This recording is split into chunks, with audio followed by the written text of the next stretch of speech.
Did you know that you do not have to cut out carbohydrates to fix your blood sugar? In fact, the fastest way to fix your blood sugars is actually more about adding foods, not eliminating entire food groups like carbs. And I've seen it firsthand. I have hundreds and hundreds of patients who've turned their numbers around in just days by adding these foods to their regimen. And not just temporarily, they're still able to keep their sugars low without medications for months and even years. So in this video, I'm going to show you how to use each of these 10 foods to fully optimize your biochemistry and reverse insulin resistance on a cellular level, so you can bring down your sugars quickly and naturally, and most importantly, sustainably. Before I get into the first one, do me a quick favor. If you want more videos that explain the why behind your body instead of just handing you a pill, hit subscribe, give this a like, and leave me a comment telling me what your morning fasting number was this week. I read them, and the age and numbers of this audience genuinely shape what I cover next. So let's get into it. Here is what almost no one explains to you in a 12-minute office visit. High blood sugar almost always starts upstream with a hormone called insulin. Insulin is the hormone that unlocks your cells, so glucose, that is the sugar in your blood, can get out of your bloodstream and into the cell where it belongs. When you have spent years riding the blood sugar roller coaster, your cells stop answering the door. The insulin knocks and knocks, and the cell stays shut. We call that insulin resistance. Your pancreas pumps out more and more insulin to compensate. Your blood sugar climbs anyway, and the standard answer is a prescription that pushes even more insulin into a system that is already drowning in it. The system makes money when you stay sick, not when you get well. That is economics, not malice. There is no revenue and no time on a short office visit to teach you how food talks directly to your insulin receptors, so I am going to. Every one of these 10 foods does one of 3 jobs. It slows the sugar coming in, it cools the inflammation that keeps your cells deaf to insulin, or it wakes the insulin receptor back up so your own body does the work it was designed to do. You do not have to do all 10 tomorrow. Add them in over the next couple of weeks and stack them. Let me show you the first one. The first food is fenugreek seeds. These are small, hard, amber-colored seeds, and you can find them in the spice aisle of almost any grocery store for a couple of dollars. If you ignore this one because it sounds exotic, you are walking past one of the most powerful blood sugar tools on the shelf, and it costs less than your coffee. Here's what fenugreek does inside you. The seed is packed with a soluble fiber called galactomannan. When it hits the water in your stomach, it swells into a thick gel, and that gel physically slows how fast your stomach empties carbohydrates into your small intestine. Slower emptying means the sugar trickles into your blood instead of flooding it. No flood, no giant spike, no panic dump of insulin. On top of that, fenugreek carries an amino acid that nudges your pancreas to release insulin more efficiently and helps your muscle cells take up glucose. In my own practice, I have watched fasting numbers come down within a week or 2 on this alone. To use it, take 1 TSP of the whole seeds and soak them in a glass of water overnight. In the morning, drink the water and eat the softened seeds before breakfast. If the slightly bitter taste is too much, grind them and stir a ½ teaspoon into yogurt or sprinkle it over your eggs. Start low. This fiber is strong, and your gut needs a few days to adjust. Number 2 is cinnamon, and you almost certainly already have it in your cupboard. But the kind you have matters, and most people grab the wrong one. The common grocery cinnamon is cassia, and it carries a compound called coumarin that is hard on the liver in large daily doses.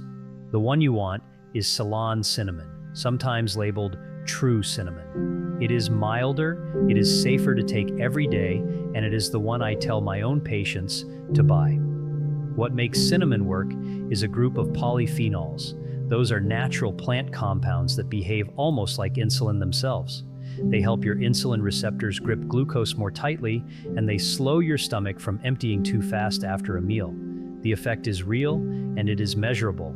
Research out of the Human Nutrition Program at the USDA found that under half a teaspoon a day meaningfully lowered fasting glucose in adults with type 2 diabetes. If you skip this one, you are leaving an easy win sitting in your spice rack. Use about 1/4 to 1/2 teaspoon of Ceylon cinnamon a day. Stir it into your oatmeal, your coffee, or a smoothie. The trick is to pair it with a carbohydrate meal, because that is exactly when you want your receptors gripping harder and your stomach slowing down. Third on the list is broccoli sprouts, and I want you to pay close attention here because this one is the most underused food in this entire video. Not full broccoli, the little 3-day-old sprouts. Ignore the distinction and you miss almost all the benefit. Broccoli sprouts are loaded with a compound called sulforaphane, and the sprouts contain somewhere between 50 and 100 times more of it than a head of mature broccoli. Sulforaphane does something none of the other foods on this list do quite as directly. It goes to your liver and quiets down the overnight glucose factory. Your liver makes sugar while you sleep, and in insulin resistance, it makes far too much, which is why so many of you wake up with a high fasting number you cannot explain. A 2017 study from Lund University in Sweden gave concentrated sulforaphane to people with type 2 diabetes and brought their fasting blood sugar down measurably with the strongest effect in exactly the people whose sugar was hardest to control. You can grow broccoli sprouts on your own counter in a jar for pennies, or buy them in the produce section. A small handful, 1/4 cup, on a salad or a sandwich most days is plenty. Do not cook them hard because high heat destroys the active compound. Eat them raw or barely wilted. So far, every food has done the same quiet work, slowing the sugar down or waking the receptor up, and we are only 3 in. The next 4 are the ones that change the meals you are already eating. If a friend or someone in your family is fighting their numbers too, send them this video because this is the stuff no one sat them down and explained. Anyway, number 4 is the avocado. Most people think of it as a fat to avoid because of the calories, and that fear is costing them. The fat in an avocado is monounsaturated fat, the same family as olive oil, and it is one of the most blood sugar friendly things you can put on a plate. The reason is simple. That healthy fat and the fiber inside an avocado slow your entire meal down. When you add half an avocado to a plate of rice or toast, you are not removing the carbohydrate, you are putting a brake on how fast it turns into blood sugar. The glucose climbs gently instead of spiking. Over time, monounsaturated fat has also been shown to improve insulin sensitivity, meaning your cells answer that insulin knock a little faster. In my experience, this is the easiest food on the list to make a habit because it makes the meal more filling and you stop reaching for a snack an hour later. Half an avocado a day is a sensible amount. Put it on your eggs in the morning, mash it onto whole grain toast, or add it to a salad that already has a starch in it. Anywhere you have a carbohydrate, an avocado softens the blow. 5th is chia seeds. These are tiny gray and black seeds, and they punch far above their size. If you have ever seen chia sit in liquid and turn into a pudding, you have already seen exactly how it works in your gut. Chia is one of the richest sources of soluble fiber you can buy. When it meets the water in your stomach, it forms that same thick gel we talked about with fenugreek, and that gel wraps around the carbohydrates in your meal and slows their absorption to a crawl. The sugar releases slowly and steadily, so you avoid the spike and the crash that leaves you shaky and hungry an hour later. Chia also carries a plant-based omega-3 fat that helps calm the low-grade inflammation sitting underneath insulin resistance. Cool the inflammation, and the cells start listening to insulin again. 1 to 2 tablespoons a day does the job. Stir it into yogurt, drop it in a glass of water with a squeeze of lemon, or blend it into a smoothie. Give it 10 minutes to gel before you drink it, and drink plenty of water alongside because all that fiber needs liquid to move. Number 6 is fatty fish, and I mean salmon and mackerel specifically. This one does not work by slowing your meal down. It works on the deeper problem, the reason your cells went deaf to insulin in the first place. Insulin resistance is driven in large part by chronic inflammation. When your body is quietly inflamed year after year, that inflammation physically interferes with the insulin signal at the surface of the cell. Salmon and mackerel are loaded with 2 omega-3 fats, EPA and DHA, and these are among the most powerful natural anti-inflammatory compounds we know of. They lower the inflammatory signals, the cell membrane gets healthier, and the insulin receptor starts working the way it is supposed to. In 15 years of practice, the patients who eat fatty fish twice a week consistently have calmer, more stable numbers and better blood pressure to go with it. Aim for 2 servings a week, about the size of your palm each. Wild salmon, mackerel, sardines, and herring are all excellent. Bake it, grill it, or buy it canned, if that is easier on your budget.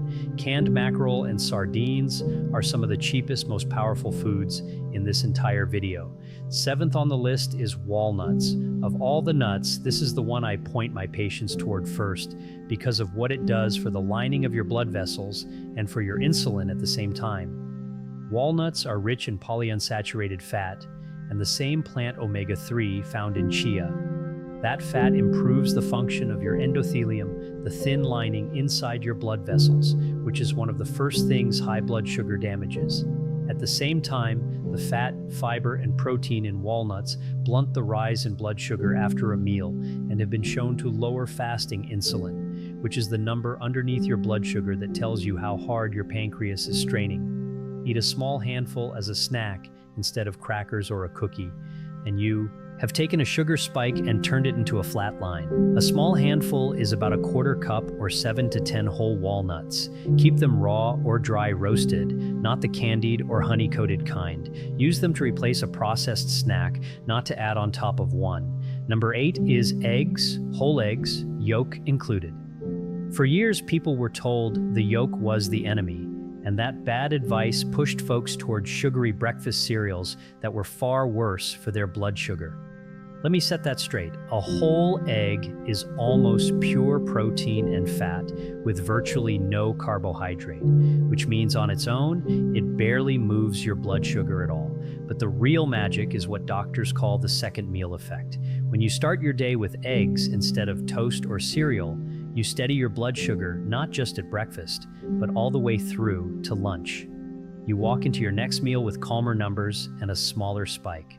The protein and fat also keep you full, so the mid-morning cravings that send you toward the cookie jar quietly disappear.